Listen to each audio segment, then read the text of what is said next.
मुंबईतल्या एका भाविकाकडून विठ्ठल रुक्मिणी मंदिर समितीला 11 लाख रुपयांची देणगी। जयंत म्हैसेकर असं या भाविकाचं नाव।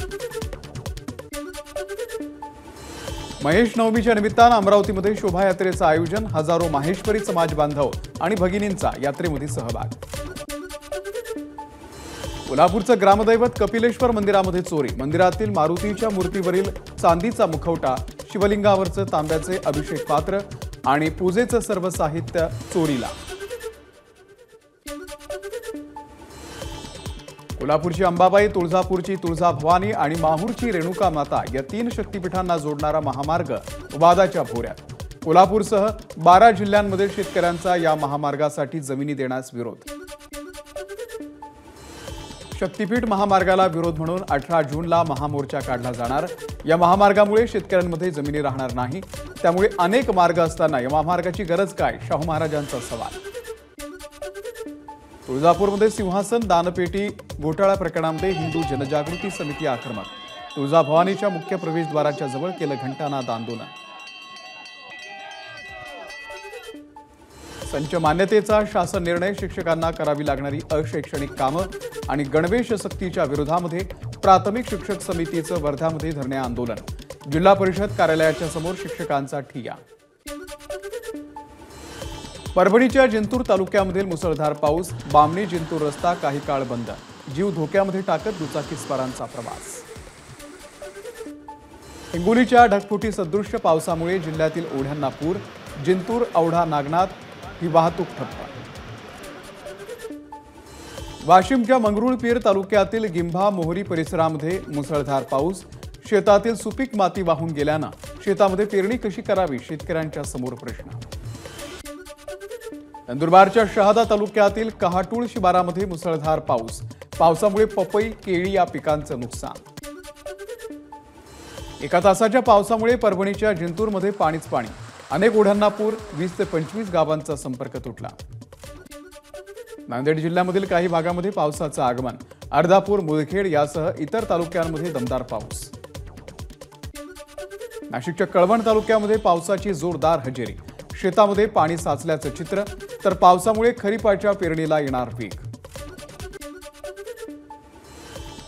सोलापूरमध्ये पावसाची दमदार एंट्री। अचानक आलेल्या पावसामुळे नागरिकांची तारांबळ। बुलढाणा जिल्ह्यामधल्या संग्रामपूर आणि जळगाव जामोद परिसरामध्ये मुसळधार पाऊस। खर्डा नदीच्या पुलावरून पाणी गेल्यानं शेगाव संग्रामपूर जळगाव जामोद हा मार्ग काही काळ बंद। बुलढाण्यामध्ये आयोजित नागरी सत्काराच्या कार्यक्रमाला न जाता केंद्रीय मंत्री प्रतापराव जाधव थेट शेतकऱ्यांच्या बांधावर। चक्रीवादळामुळे नुकसान झालेल्या गावाची केली पाहणी। भंडाऱ्यामध्ये विजांसह वादळी वाऱ्यासह पावसाची हजेरी। मोहाडी तालुक्यातील टाकळी भोसा गावामध्ये शेतात काम करत असलेल्या शेतमजुराचा वीज पडून मृत्यू। साताऱ्याच्या अंबवडे सम्मत वाघोली या गावामधील जिल्हा परिषद शाळेचा अनोखा उपक्रम। विद्यार्थ्यांना शाळेबद्दल गोडी वाटावी म्हणून शाळेच्या पहिल्याच दिवशी वार्षिक स्नेह संमेलनाचं आयोजन। यवतमाळच्या पांढरकवडा इथल्या वैभवनगर परिसरामध्ये एका घरामध्ये सिलेंडरचा स्फोट। घरातील महत्त्वाच्या वस्तू आणि दागिन्यांसह 50,000 रुपये जळून खाक। रायगडच्या रोहामध्ये धाटाव MIDC ट्रान्स वर्ल्ड कंपनीच्या कामगाराचा मृत्यू। सेफ्टी बेल्टची दोरी मध्येच तुटल्यानं कामगार खाली कोसळला। महाडच्या काळ नदीपात्रामध्ये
एबीपी माझा, उघडा डोळे बघा नीट.